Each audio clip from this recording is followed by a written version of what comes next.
Alright mga kaibigan, nandito muli tayo sa ating update. Esplanade po tayo guys. At ito na po ang kanilang development dito sa ating Plaza Mexico. At sila po ay kasalukuyan ay naglalagay na po sila ng mga yung edging dito sa ating pinaka-flooring natin dito sa harapan. Meron kasi may excess pa dyan na hindi pa nalagyan ng mga concrete tiles, kaya sila po ay naglalagay sa ngayon.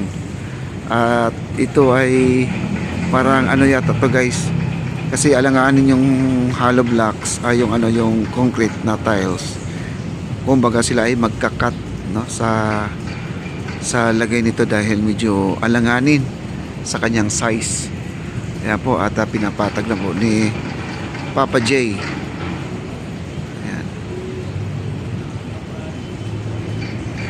Ayan po. At ganito na po kalawak na po ang nangyari dito sa ating Plaza Mexico. Grabe, sobrang ganda po guys. Kita nyo naman ang ating mga pananim dyan at halos kompleto na po. Ayan. At ang napansin ko dito ay may kulang pa, at ang ating mga bollards, wala pa yung ating mga bollards. Ito yung karagdagan sa kagandahan sa pagdating sa gabi. Maganda po talaga to, at inaabang-abangan po talaga ng ating mga kababayan itong plaza guys. Ayan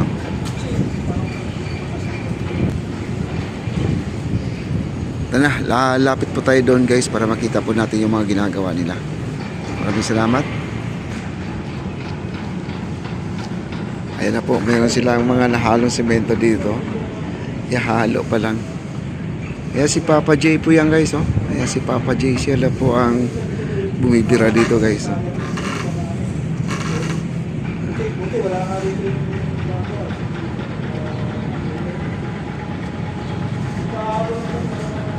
Ayan po yung mga concrete dyan, yun po ilalatag nila. Yung marami pa yan.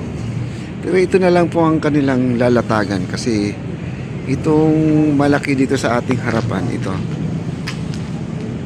bumanite na, at wala pa yung bumanite natin, hindi pa sila nagbubuhos, pero lilinisin pa nila to hanggang doon sa dulo, hanggang sa dulo. Ayan po si Foreman Kanoy, nandiyan po at siya po ay nagmamasid dito po sa kanyang project. Tsaka malapit po talaga ito guys, malapit na po talaga ito matatapos. Ayan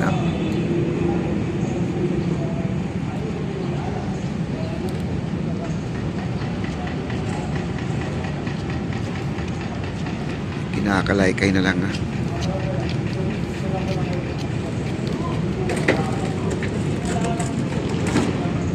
Ayan yung bagong dating.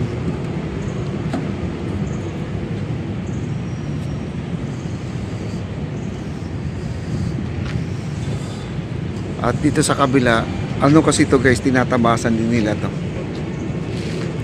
Kaya po, tinatabasan nila yan.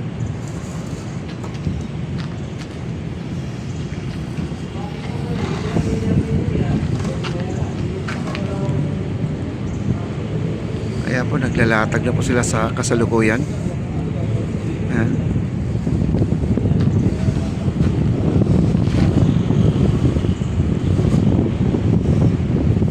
At ito na yung huling latag nila guys sa lahat ng mga lalatagan nila dito sa sentro na to.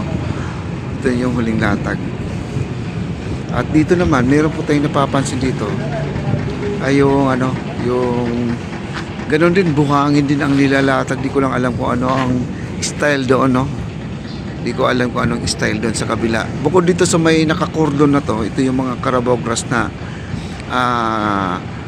iniingatan na hindi po maapakan ng mga kabataan, kasi alam niyo ng mga kabataan dito kahit hindi pa tapos ng ating plaza ay nandito sila, at nagpa-practice sila ng sayaw at yung badminton, kung ano mga sports na gagawin lang. Kasi ito tong isa sa mga Carabao grass po guys. Pansinin nyo guys ito bagong tanim, pag na turn over to papasukan na po matapos na to itong ating project na to, itong Carabao grass na yan ay number 1 po talaga na masisira to, kasi yun po ang aapak-apakan ng mga estudyante. Okay lang siguro kung ito ay lagyan ng bakod guys, no? Kasi kadalasan dito yung mga Carabao grass ay nasisira po talaga. Wow, ito po, ayan. Dito po sa banda. Kung lalagyan nila to ng bakod na kagaya nitong ganyang kahaba, yung may caution na yan, ay medyo safe, no? Medyo safe yan ang ating Carabao grass. Kasi napakaganda po guys, oh, ang Carabao grass na yan. May nag-comment pala itong butas daw dyan. Ano kasi yan, drainage kasi yan mga kaibigan. Ay dapat daw lagyan ng artificial na parang bermuda din para hindi hindi pangit tingnan. Ay di ko naman alam kung anong dapat gawin dyan guys, no? At antayin lang po natin kasi hindi pa naman tapos. Suggestion lang naman niya yung mga nabasa ko kanina. Ayan, at dito naman po, ayan po na. Ito yung sinasabi ko na meron ditong hindi pa tapos, di ko nga alam kung anong gagawin dito, no? At waiting tayo sa mga gagawin dito. Kasi meron siyang divider no? Meron siyang mga linya. May mga linya pa. Ayan. Ang ganda na guys, oh. Yung pinaka-marker na malaki na yan, hindi ko alam kung anong gagawin, no? At ito guys, babaguhin nila to. Ayan, no? Ayan, no? Yung malaking semento dito na syempre mayroon pang mas magandang art dyan.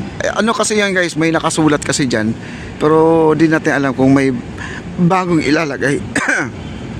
Di natin alam o kung nilalaparan pa nila to guys, no? Yan, no? At mayroon pang isang malaking bakal dyan na nakatayo. Di ko alam kung iuurong o dadagdagan yung lapad niya para naman ay malaki ang kanyang yung nakasulat dyan. May nakasulat kasi dyan, no? Mayroong isang bakal dito na extension, kaya abangan po natin. Wow, ganito na po kaganda ang ating plaza guys. Napakaganda. At dito guys, mayroong bagong deliver ngayon dito na mga concrete, no? Yan. Bagong deliver po yan.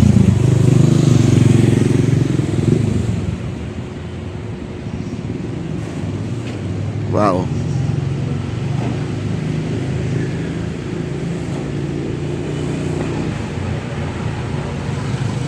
Okay, ito yung kaganapan sa ating Plaza Mexico.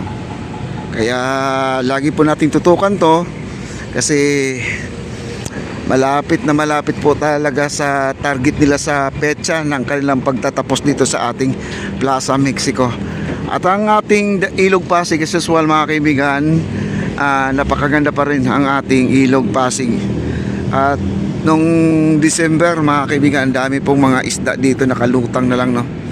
At ngayon wala na gaya ng isda, no? At gawa ng nag-high tide kasi pag nag-high tide papasukan po tayo ng tubig alat, kaya yung mga isda dito humihina, kaya marami po tayo na na nakukuhang mga isda dito na mga malalaki din kasi baka naman na poison daw, sabi na hindi po na poison kundi ang ilog at itong ilog na to at ang dagat mga kaibigan halos magkalapit na po to, magkarugtong na po to talaga to, kaya maghahalo talaga ang ilog at ang dagat, kaya nagiging alat po ang ating ilog, kaya yung mga isda ay humihina. Okay,